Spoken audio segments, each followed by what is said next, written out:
Yo, what up, Ayulol here. Over the last week, we've been doing a bunch of Valtan classes on my stream, and I was gonna edit that on YouTube, but since there's already a ton of Valtan guides, rather than make the 69th Valtan guide on YouTube, I'll be doing something a little different and just going through the fights from a support POV and kind of doing a little commentary like I've done before.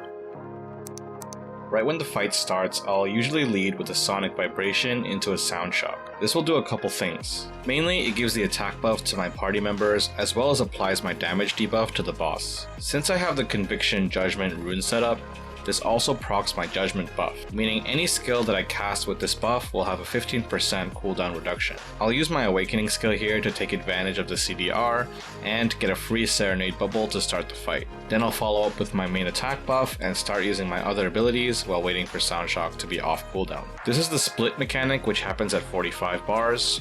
You want to stack near 9 o'clock to get away from the spheres, which do AoE damage. You can use a shielding ability here as a support to negate the damage from the initial split, but it's not necessary since it doesn't do a lot of damage. Let's briefly talk about this attack pattern. It's really easy to avoid if you know the tell, but can be extremely painful as well as give you a bleed stack. If you reach 3 of these stacks, you spawn a line that does massive AoE damage to the raid, and that's bad. Whenever you see the boss disappear and teleport like this, you need to be ready to dodge. If he teleports behind you, spacebar and dodge immediately to dodge his claw attack. For everyone else, keep your distance. This is because after his teleport strike, he will always do a spin attack.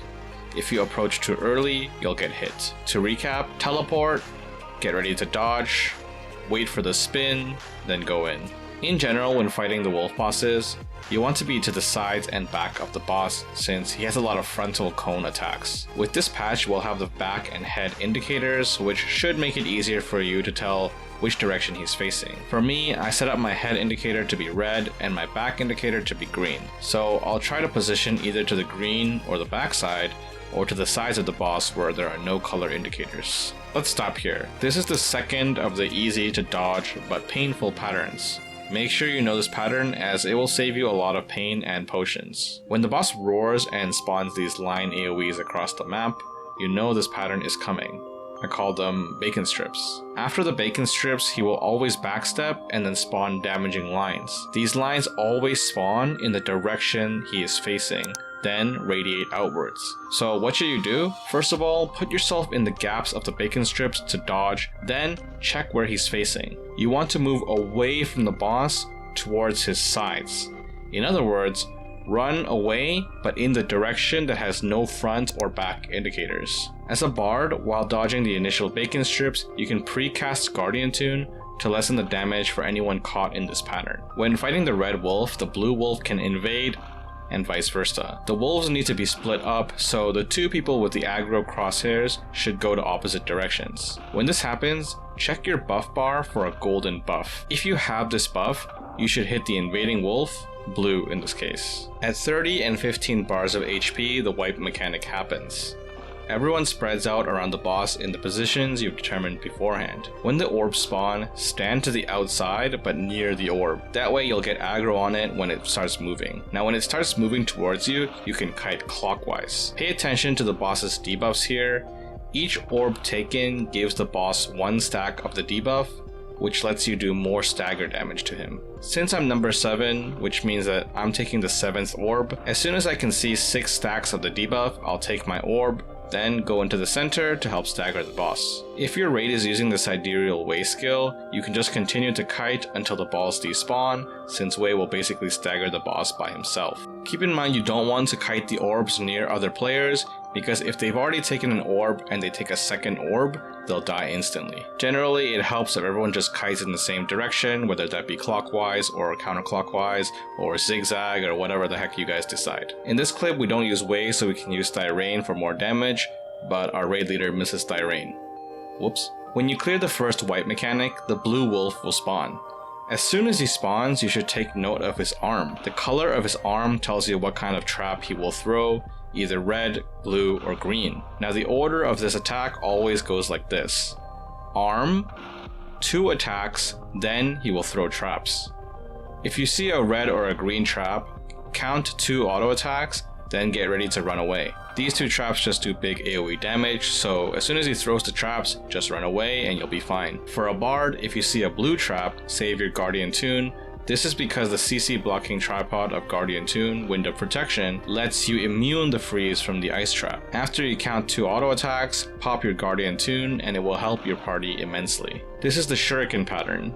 When you see him charging this up, just stand beside the boss and dodge it. At 15 bars, you do the wipe mechanic again. It's the exact same thing, except this time, after you finish the wipe mechanic, stack at 6 o'clock in this position to dodge the map-wide AoE explosions. If you're ever caught out of position and there are traps under you or whatever, you can use Rhapsody of Light, Godsent Law, or Time Stop Potion to save yourself. As a support, you should also be looking for other party members who were slow to react. You can save them with one of the mentioned abilities. This is why it's nice to have heavy armor as a support, because often you will need to sacrifice yourself to stay behind and Rhapsody save your party members. An important thing to know, your abilities only affect your party members, so if you have a raid member in the opposite party, you won't be able to save them no matter what you do. When you first walk into the Valtan arena, stack at 3 o'clock to bait his first charge. You want to make sure you click at the bottom right, so you don't accidentally pass through the middle where he spins. When Valtan is pounding the ground, throw a corrosive bomb. One person, usually a support, will bring the corrosive bomb for the raid. In this raid, that's me, so you can see me throwing the bomb when he's pounding the ground. As a bard, you can pre-cast Sonic Vibration when you see the red charge AoE appear. This lets you push immunity, aka super armor, through the charge. Because Sonic Vibration also has destruction, you get an instant point of destruction on Valtan after his charge. Then you can follow up with Rhapsody and Buckshot if you have them for more destruction. Now I don't recommend doing this if you don't have heavy armor because the charge will still do damage to you. Then you want to stack at 1 o'clock to bait his next charge. After the second charge, he always does this double swing pattern. Whenever Valtan swings his axe twice, you should stay near his back or sides. As soon as he smashes the ground, head inside the AoE to dodge the resulting whirlwind. For supports, you should also try and shield here after the smash because the whirlwind does some unavoidable raid damage. This is a really common pattern, so make sure you learn it. After the double swing, he will do an axe rain. As a support here, you can use your awakening skill to give a big shield that gives your party a nice cushion in case they get griefed by the axes. If you don't have your awakening available, or people are far away from you, as a bard you can use Guardian Tune for a nice damage reduction effect. You'll want to dodge the axes and then get to the safe zone at the edge of the map. If you get knocked around and get griefed, you should use Rhapsody of Light, Godsent Law, or Time Stop to not die to the shockwave attack. Right after the axe rain, you should be preparing to go to 9 o'clock. You want to stack at 9 o'clock and do the same thing we just did before. It's important that you start running immediately after the shockwave because if you were at the 3 o'clock position, you might not have enough time to go to 9 o'clock if you react too slowly. If that happens, Valtan might target you, charging the wrong way, and then it's a huge mess. Go to 9 o'clock, bait the charge, and then use destruction again. As a support, you'll want to throw your second corrosive bomb here. At this point, your raid leader should use Balthor just before 130 bars of HP, so you can ignore the first wipe mechanic. Dodge the first red AoE, then Balthor will let you survive the second smash. If you get hit by the first red AoE, that will use up your Balthor immunity, so make sure you dodge. Congratulations, you survived the opening. This opening is almost 100% scripted, so with a few tries, you should be able to get this down. Now, the real fight starts. This is the cross slam pattern. When you see him swing his axe once, then raise his axe over his head, get to his sides. That way you won't get hit by the cross slam. Because this is a cross pattern, you can also stand to the diagonals. But if you're fighting him on the final platform, the diagonals can be a little dangerous because the arena is so small. I like to stand by his sides. This is the imprisonment pattern. Use your sound shock to break people out fast because sound shock has a lot of hits. It's the exact same thing you've seen in Yoho as well as in the Rohendel Abyssal Dungeon. If you brought Fire Grenade, this is where you would throw it because Fire Grenade has a lot of hits that break people out quickly. It's also AoE, which is very good. This is the red zone mechanic. Line of sight the shockwave behind one of the rocks if you don't have the red zone. If you do have the red zone, point it away from the rocks and your fellow raid members. Wait for the zone to stop following you, then dash out of it. If you can't make it behind a rock in time, again you can use Rhapsody, Time Stop, or Godsent Law. At 85 bars, he'll jump up and guide text will appear. Stand in the center of the arena, then run to the side he's not breaking. If you have any super armor abilities, you can use them here to ignore the whirlwind and do more DPS.